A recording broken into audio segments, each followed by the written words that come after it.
Olá gente, tudo bem com vocês? Aqui é o Carlos, professor de Biologia, e hoje nós vamos continuar falando sobre o corpo humano. Dessa vez nós vamos falar do sistema cardiovascular, as funções dele, quais são os tipos de sistema circulatório, a anatomia, fisiologia e alguns problemas de saúde. Se esse vídeo ficar muito grande, eu vou dividir ele em dois vídeos menores, tudo bem? Então vamos lá. Primeira coisa. Qual que é a função do sistema cardiovascular? A função do sistema cardiovascular é basicamente transporte e também lidar com a imunidade. Transporte de gases, nutrientes, resíduos e também de calor. É o sistema circulatório que transmite calor pelo nosso corpo todo. E também tem a função imune. É ele que faz boa parte do sistema imunológico, de qual a gente está ouvindo falar tanto nesses últimas semanas, meses. Nessa disciplina nós focamos bastante no corpo humano, afinal de contas é uma disciplina de saúde e segurança do trabalho. Eu não poderia falar sobre o sistema circulatório sem fazer uma comparação com o sistema circulatório de outros animais. Então aqui do lado esquerdo nós temos um sistema circulatório aberto, e do lado direito sistema circulatório fechado. No sistema circulatório aberto, o que existe na verdade é que o sangue corre por dentro das artérias, dos vasos, mas ele é despejado dentro de lacunas e hemocélices. Depois esse sangue é drenado de volta ao coração por outras vias.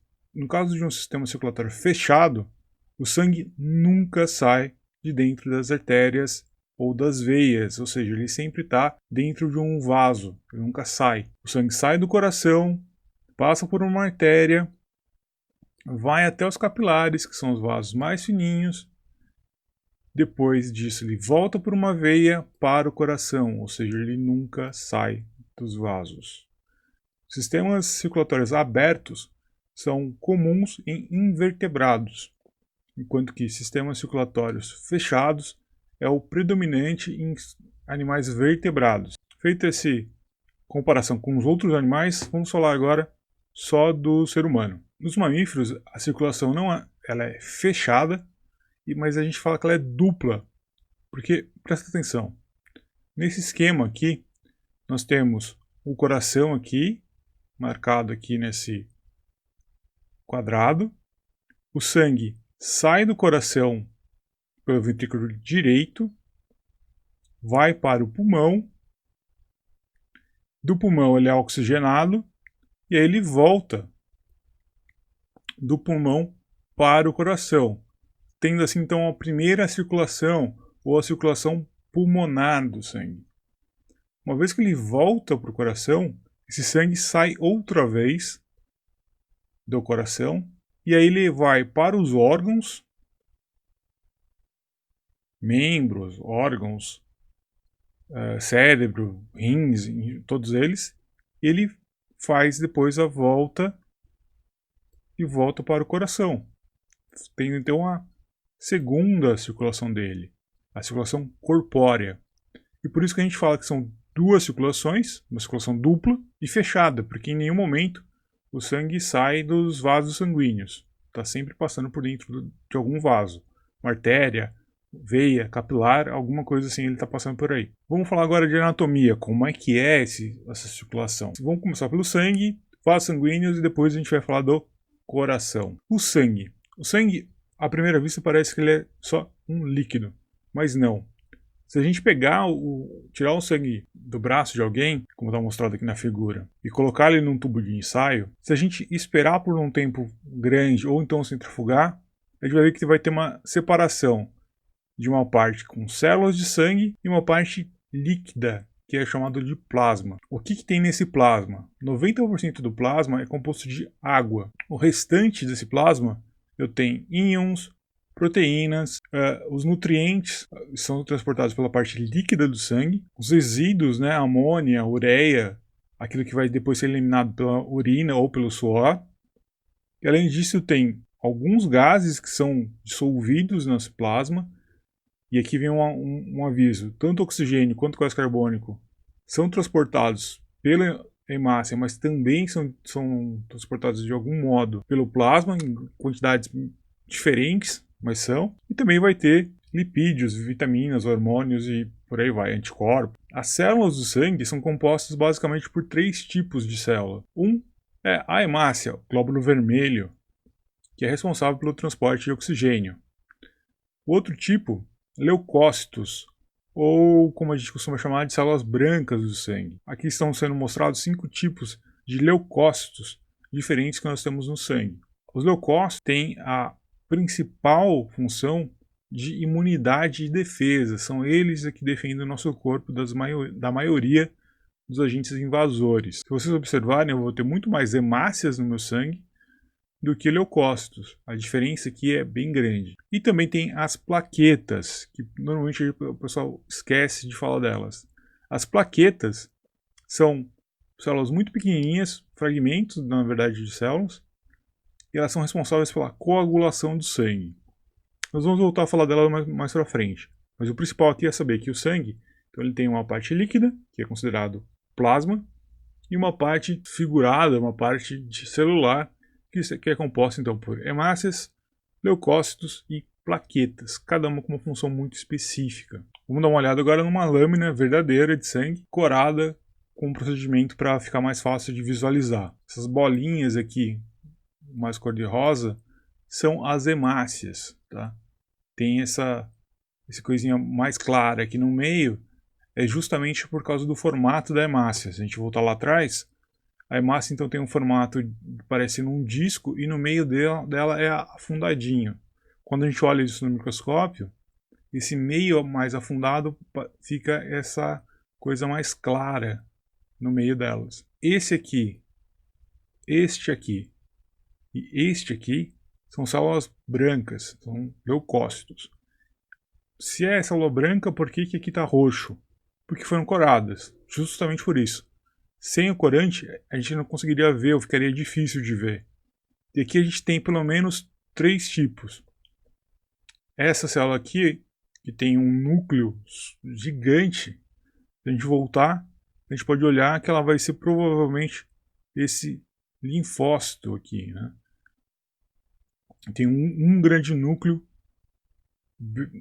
quase que tomando a célula toda. Este aqui embaixo tem 2 núcleos separados, também é super grande, e com vários grânulos aqui, se a gente olhar, ó, tem um monte de pontinhos dentro. A gente olhar aqui, provavelmente deve ser um eosinófilo ou basófilo, um dos dois aqui. Não sou especialista nisso para dizer.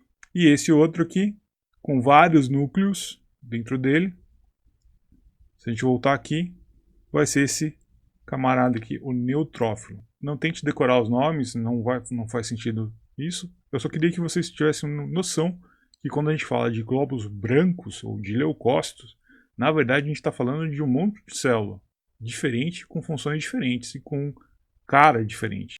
Vasos sanguíneos. Você já deve ter ouvido falar em artéria e veia. Qual é a principal diferença entre elas? A gente costuma dizer que artérias são os vasos que saem do coração e veias são os vasos que voltam para o coração. Ou seja, aqueles que levam o sangue e que trazem o sangue de volta. Mas não é só isso. As diferenças também estão na construção desses vasos sanguíneos. Olha só, uma artéria ela tem uma constituição elástica. Ela tem fibras elásticas dentro dela, que permitem que ela consiga segurar muito melhor a pressão do sangue saindo do coração. Lembram que o coração que está bombeando esse sangue para fora, então a pressão, principalmente próximo do coração, é muito grande. Se não fosse essa parte elástica em volta da artéria, ela provavelmente não conseguiria segurar, comportar essa pressão toda. Depois, essa artéria ela vai ficando cada vez mais fina, até chegar em um capilar muito fininho.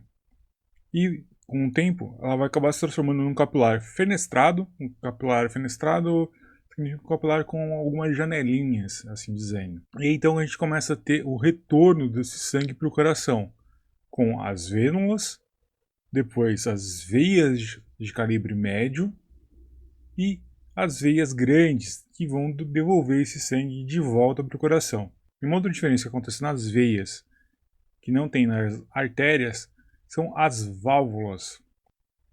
Então, olha aqui nesse detalhe desse desenho. Aqui a gente tem, então, uma veia principal da perna, e no meio dessa veia tem essa válvula aqui que fica bem no meio aqui da batata da perna. Para que serve essa válvula? Para justamente evitar que o sangue volte. Porque quando está na artéria, a pressão do coração faz com que o sangue vá de uma vez só, sem problemas. Na volta, pelas veias, o sangue está com uma pressão muito menor, o que dificulta bastante esse retorno do sangue para o coração. E aí entram essas válvulas. As válvulas se fecham, impedindo esse fluxo contrário do sangue. E existem várias dessas válvulas espalhadas pelas nossas veias, principalmente nas veias de grosso calibre. E o que acontece quando elas fecham e impedem o sangue de voltar?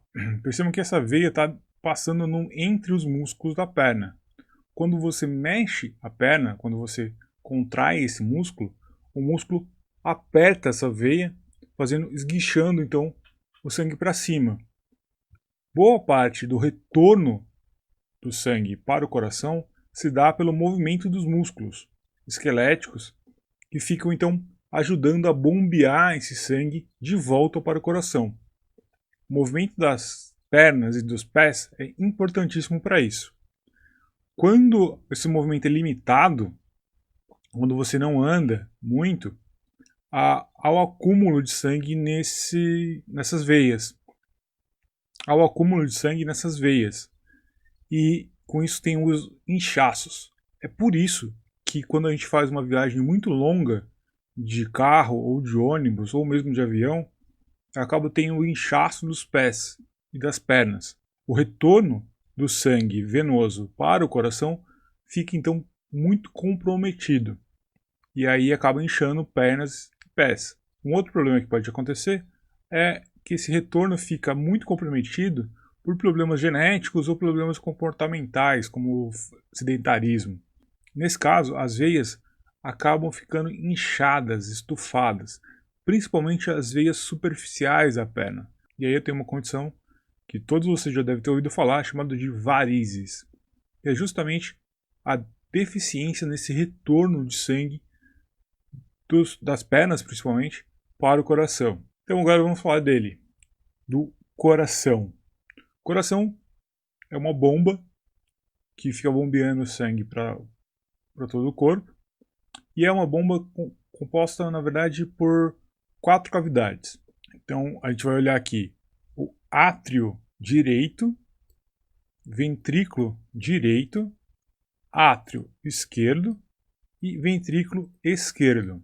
Lembrando lá da nossa aula de posicionamento de anatomia, as figuras são ao contrário de quem observa. Na verdade, é como se eu estivesse observando uma pessoa aqui na minha frente e direita e esquerda em relação a essa pessoa. Uma coisa interessante do coração é que o átrio direito e o ventrículo direito se comunicam, assim como o átrio esquerdo com o ventrículo esquerdo também se comunicam. Entretanto, o lado esquerdo com o lado direito do coração não devem se comunicar.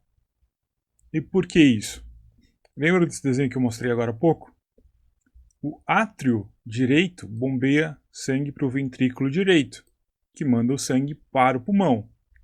Quando passa pelo pulmão, esse sangue está carregado em oxigênio e volta para o outro lado do coração, que entra no átrio esquerdo, depois no ventrículo esquerdo. Se tivesse alguma mistura aqui no meio, esse sangue rico em oxigênio se misturaria com sangue pobre em oxigênio. E com isso, a eficiência desse sistema seria prejudicada. É como se eu misturasse água limpa com água suja para depois passar para o resto do corpo. A eficiência seria muito baixa. Então, existe uma separação entre o lado esquerdo e direito do coração justamente por causa disso. Essa separação dos lados do coração ocorre durante o desenvolvimento do feto na barriga da mãe.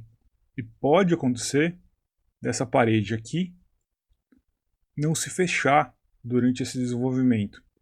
E quando isso acontece, é necessário fazer uma cirurgia logo que o bebê nasce, ou talvez até dentro da barriga da mãe, dependendo da situação, para reconstruir essa parede. Porque caso contrário, essa pessoa vai ter sérios problemas de saúde assim que nasce. Então, como é que funciona o trânsito do sangue dentro do coração? O sangue vem do corpo por esta veia aqui, chega no átrio direito, do átrio direito ele é bombeado para o ventrículo direito, do ventrículo direito ele é bombeado então para a artéria pulmonar, ou seja, ele vai para o pulmão.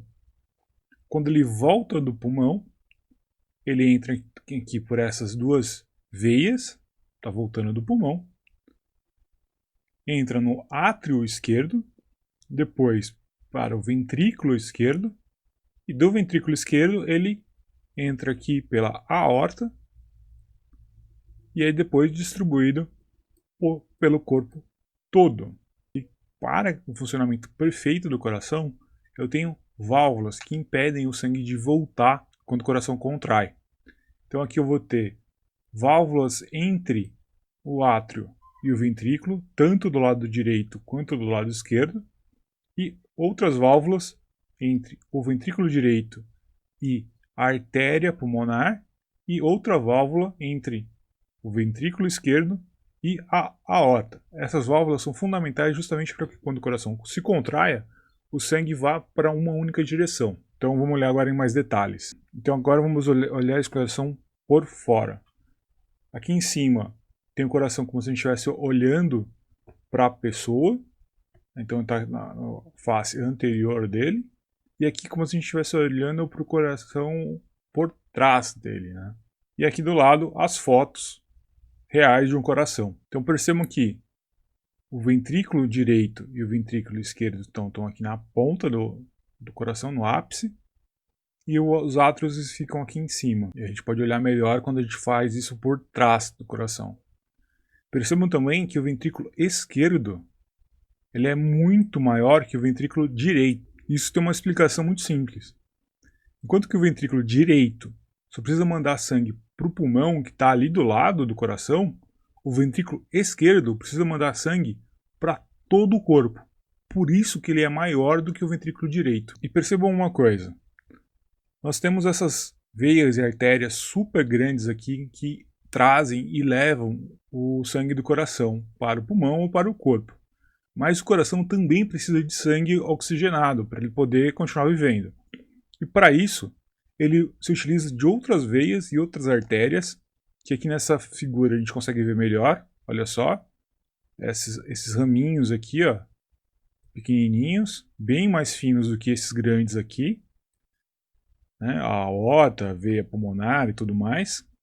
São estas veias bem pequenininhas e bem fininhas que a gente está vendo aqui, e que a gente pode ver aqui no desenho também, que suprem o coração de oxigênio e também de nutrientes. Afinal de contas, ele precisa de oxigênio e de glicose e outros nutrientes para viver. E são justamente estas veias e artérias que entopem e podem dar os problemas cardíacos que a gente vê por aí. Quando uma dessas veias ou artérias entopem, eu tenho uma falta de oxigenação num pedaço do coração, e isso leva a um problema muito sério para o coração, que acaba morrendo um pedaço dele. E aí eu tenho que fazer algum tratamento cardíaco, aí muitas vezes precisando de uma prótese dentro dessa artéria para manter ela aberta. E isso normalmente acontece com placas de gordura que acabam se acumulando no coração e gerando esses entupimentos então desses vasos sanguíneos. Então aqui de novo um corte do coração, mostrando o fluxo do sangue por dentro do coração. E aqui a gente pode ver as válvulas. E aqui eu quero chamar a atenção de vocês para as válvulas do coração. Então aqui está em branco, tem uma válvula que a gente chama de tricúspide entre o átrio direito e o ventrículo direito. E do lado esquerdo eu tenho uma válvula que a gente chama de válvula mitral, que separa o átrio esquerdo do ventrículo esquerdo. E depois eu vou ter então uma válvula pulmonar, que vai fechar entre o ventrículo direito e a artéria pulmonar, e a válvula aorta, que vai fechar entre o ventrículo esquerdo e a própria aorta.